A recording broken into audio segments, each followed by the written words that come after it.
I'm Emily, a 60-year-old housewife. Last year, my husband retired, and although we've been enjoying our time together, I felt it was unproductive to do nothing at home. Recently, I took up a part-time cleaning job in the mornings. I want to work and earn money while my body still allows, and working outside allows me to interact with various people, helping alleviate loneliness. At the cleaning job, there were many people around my age, and I could engage in conversations about various topics. Some, like me, had too much time on their hands, while others were busy with 10 grandchildren.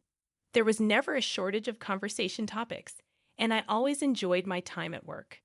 Back home, we had an abundance of bell peppers and eggplants in the garden, and someone kindly shared some with me. I expressed my gratitude, feeling happy to receive such generosity. I have 2 children of my own. My eldest son, John, works for a major automobile manufacturer. He married Rose 6 years ago, and they now have a 5-year-old daughter, Julia, who was born with a disability in her legs and lives in a wheelchair. Initially, finding a nursery school for her was challenging, and I often took care of her. Despite her initial loneliness, Julia now looks forward to seeing me, with her big round eyes and adorable curly brown hair. My daughter, Erin, moved abroad after graduating high school to attend university in the UK. She married a British man and now resides in New York. I'm proud of how well she's grown up, and my life has been quite peaceful. However, recently, I've been facing a certain problem concerning my eldest son and his wife. After finishing work one day, I found several missed calls from my son. When I called back, he explained that both he and Rose were busy with work and couldn't look after Julia. While it's fine to help out, I had just finished work and couldn't get there immediately. It would take at least 30 minutes. Despite this, my son quickly agreed and said, "Okay, see you in 30 minutes." Lately, I've been receiving frequent calls from my son asking me to take care of Julia.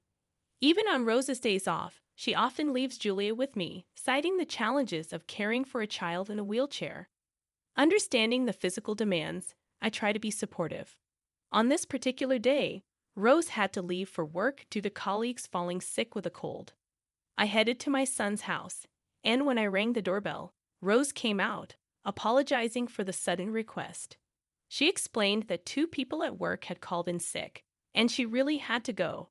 Despite the unexpected situation, I reassured her that I would look after Julia so she could focus on her work. She thanked me and headed off to work, leaving me to care for Julia. The increasing frequency of these calls from my son was becoming a cause for concern. However, I also found myself feeling a certain discomfort towards Rose. Her job is supposed to be in a restaurant, and typically, such establishments have strict rules regarding makeup, hair color, and nails. Lately, I observed that Rose's makeup had become heavier, her hair color brighter, and she even wore subtle nail polish. While not all restaurants prohibit certain grooming practices, some may have rules in place, especially if the job involves serving food. Perhaps my way of thinking is outdated, but I couldn't help muttering to myself about the changes I noticed. One day, when Julia greeted me, I was taken aback to see a large bandage beside her eye. Concerned, I asked her what happened, and she explained that she fell from her wheelchair while trying to reach for something. Despite her smiling demeanor, she appeared pale, raising my worry about a potential head injury. I decided to inquire with my son about Julia's injury. He informed me that a butterfly flew into the room while Rose was doing laundry, and Julia fell from her wheelchair while trying to chase it. Surprised by the explanation, I questioned whether Julia, who I thought didn't like insects, would really chase after a butterfly. My son dismissed it, saying that girls her age change their minds frequently. Worried about Julia's well-being, I suggested taking her to the hospital, but my son brushed off the idea, stating that it would heal on its own and only required attention if she threw up or fainted. Concerned, I wondered if he truly grasped the severity of his daughter's injury and potential consequences. In an effort to care for Julia, I reassured her, urging her to inform me if she felt sick. I even offered to take her to the hospital right away. However, my son, citing his busy work schedule, hung up without expressing much concern for his daughter's injury or the possibility of lasting effects. Realizing that nothing had been prepared for Julia's meal, I checked the kitchen and found it empty. Looking into the fridge, I discovered a lack of food. Determined to care for Julia, I proposed a trip to the nearby supermarket. I promised to push her wheelchair and suggested buying ingredients for an omelette, as she had expressed a desire for it. The short walk to the supermarket was not a hassle for me, and Julia's eyes sparkled with excitement as we entered the store. She eagerly looked around, expressing her delight at the abundance of delicious things. "I haven't been out much recently, so this is fun," Julia exclaimed. Curious, she asked, "What about you, Grandma? What have you been doing?" When I posed the question, Julia briefly averted her eyes, suggesting there might be something she felt hesitant to share. "Lately, both Dad and Mom have been busy with work, so we don't get to go out much."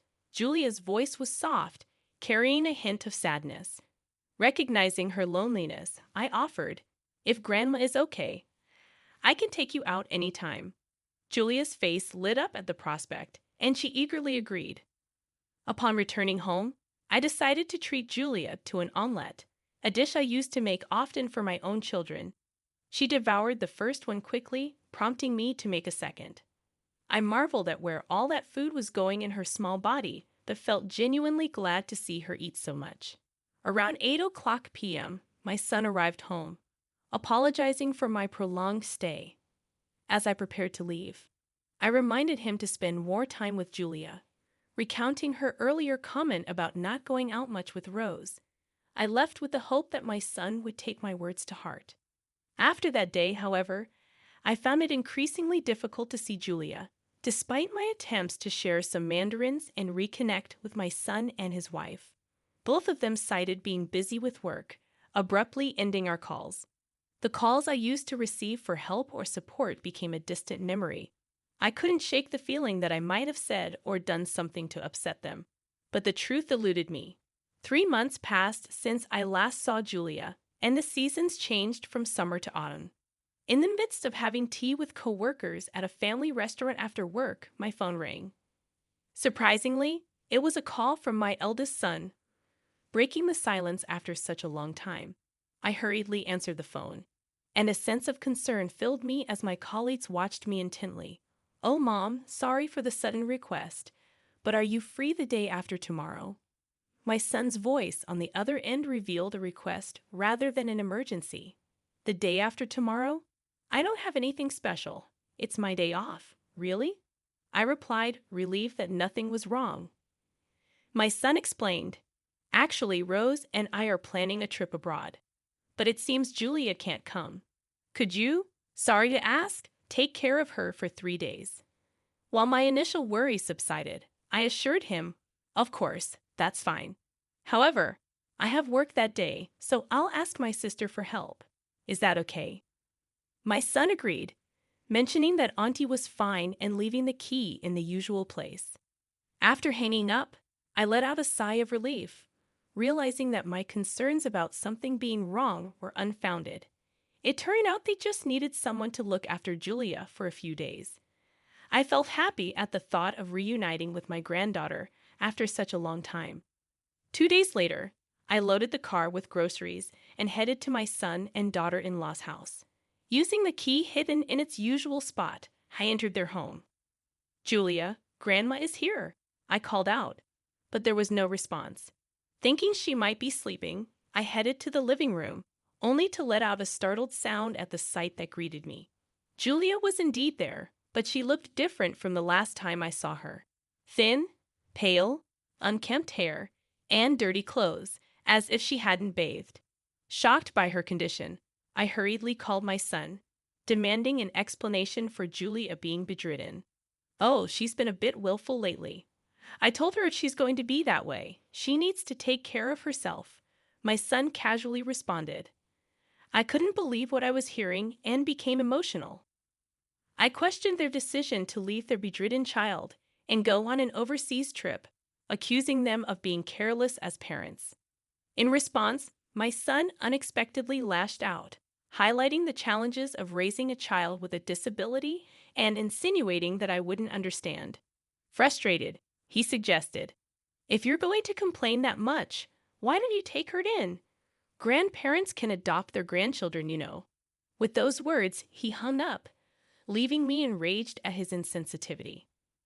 Seeking support, I consulted my husband, who, upon seeing our changed granddaughter, was shocked and in tears. My sister researched and discovered that grandparents could indeed adopt their grandchildren with the parents' consent. Taking action, we brought Julia to the hospital, preventing any serious complications. After my son and his wife returned from their trip, Julia officially became our adopted child.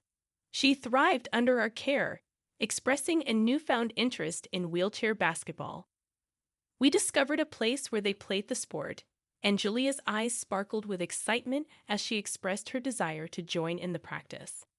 After watching a wheelchair basketball practice, Julia became fascinated with the sport and later joined the junior team.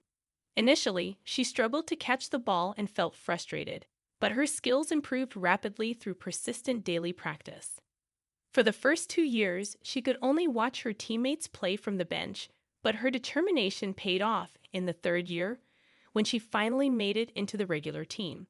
Her excitement was palpable when she received her uniform, signifying her participation in an actual game.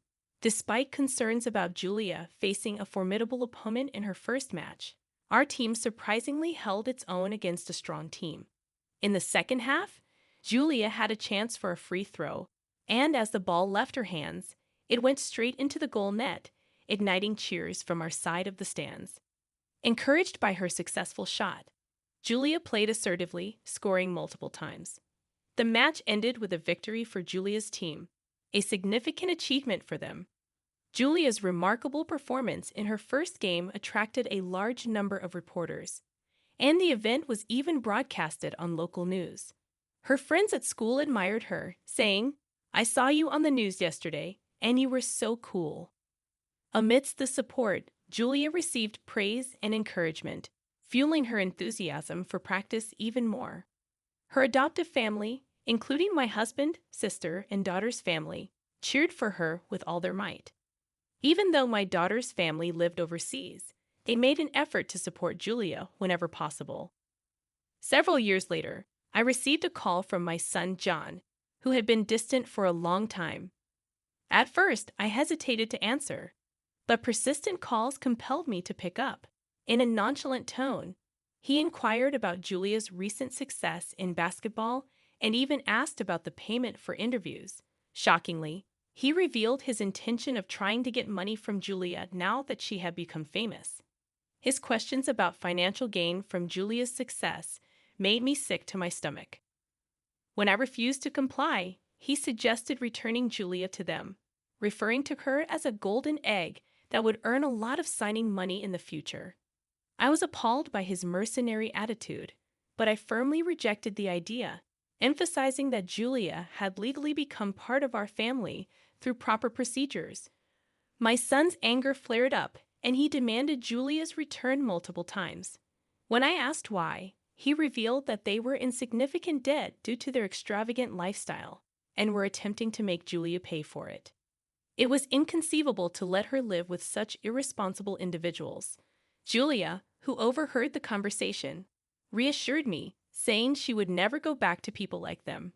2 days later, my son and his wife unexpectedly showed up at Julia's basketball practice, expressing apologies and suggesting they all live together as a family again. Everyone was surprised by their sudden appearance, but Julia, now firm and confident, rejected their proposal. She approached me, giving a weak smile, and said, "I'm here because of Grandpa and Grandma, and the aunts who supported me, so I will never go back to them." As I said my apologies for Julia having to go through such an ordeal, she responded with strength and resilience, asserting her commitment to the family that truly cared for her. "Mommy was always thinking about you, even when we were apart.